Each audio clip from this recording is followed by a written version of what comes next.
মমতাকে জেলের ঘানি টানাবো, বিস্ফোরক বার্তায় ভয়ঙ্কর খেলা। তৃণমূলের জামানা শেষ, বঙ্গে এখন বিজেপির সরকার। 15 বছরের সরকারকে মানুষ বিদায় দিয়েছে অনেক কারণে। দুর্নীতি থেকে তোলাবাজি, সিন্ডিকেট, তৃণমূল করেছিল পিএইচডি।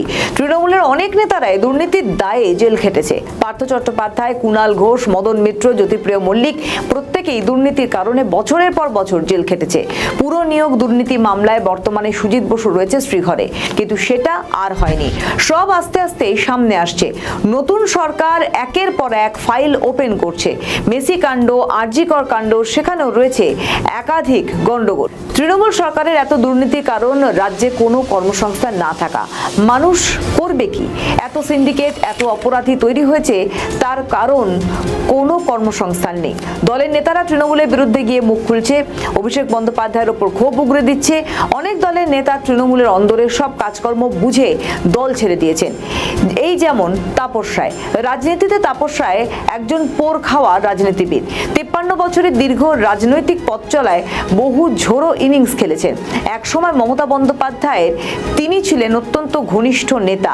আজ সেই তাপস রায়ই প্রকাশ্যে বিস্ফোরক অভিযোগ করলেন মমতা বন্দ্যোপাধ্যায়, সুদীপ বন্দ্যোপাধ্যায়, নয়না বন্দ্যোপাধ্যায়ের বিরুদ্ধে। 2024 সালের সেই ভোর আজও যেন তাপস রায়ের রাজনৈতিক জীবনের সব থেকে বড় ক্ষত। তার দাবি, 2024 সালে তার বাড়িতে ইডি হানার নেপথ্যে বিজেপি ছিল না, বরং কলকাঠি নেড়েছিলেন সুদীপ বন্দ্যোপাধ্যায় ও তার স্ত্রী নয়না বন্দ্যোপাধ্যায়। আর তাদের কথাতেই তার বাড়িতে ইডি পাঠিয়েছিলেন তৎকালীন মুখ্যমন্ত্রী মমতা বন্দ্যোপাধ্যায়। এই অভিযোগ সামনে এনে কার্যত রাজনৈতিক যুদ্ধ ঘোষণা করেছেন তাপস। প্রোটেম স্পিকার বলেছিলেন, মমতাকে জেলের ঘানি টানাবো। তাপস রায়ের এই মন্তব্যের পর সরগরম রাজ্য রাজনীতি। একটা সময় যারা তৃণমূলকে ভালোবাসত তারাই আজ বলছে অন্য কথা। আজ তিনি বিজেপির বিধায়ক, মানিকতলা থেকে জয়ী হয়ে বিধানসভায় এসেছেন, কিন্তু পুরনো ক্ষোভ আজও এতটাই তীব্র যে সুযোগ পেলেই বিস্ফোরক আক্রমণ শানাচ্ছেন প্রাক্তন দল ও নেতৃত্বের বিরুদ্ধে। বিধানসভায় দাঁড়িয়ে তাপস রায় বলেন, পশ্চিম বাংলা সাপ মুক্ত হয়েছে। পশ্চিম বাংলা সাপ মুক্ত হয়েছে, পশ্চিম বাংলা পাপ মুক্ত হয়েছে, পশ্চিম বাংলা ভয় মুক্ত হয়েছে। যারা যারা হাউসের ভেতরে মাননীয় শোভনদেব চট্টোপাধ্যায় মহোদয়, তাকে বলতে হলো, এখানে এক বলতে হচ্ছে, কিছু করার নেই। কালকে কেউ হাইকোর্টে গেছিলেন, আজকে সর্বভারতীয় তৃণমূল কংগ্রেসে সারা বাংলার দল, তার আবার সর্বভারতীয় সাধারণ সম্পাদক, সে ব্লক অঞ্চল থেকে বিজেপি প্রার্থীদের, থামুন, বলাই জানেন কিছু, আজ দুটো টাকা সব বলা যায়, এটা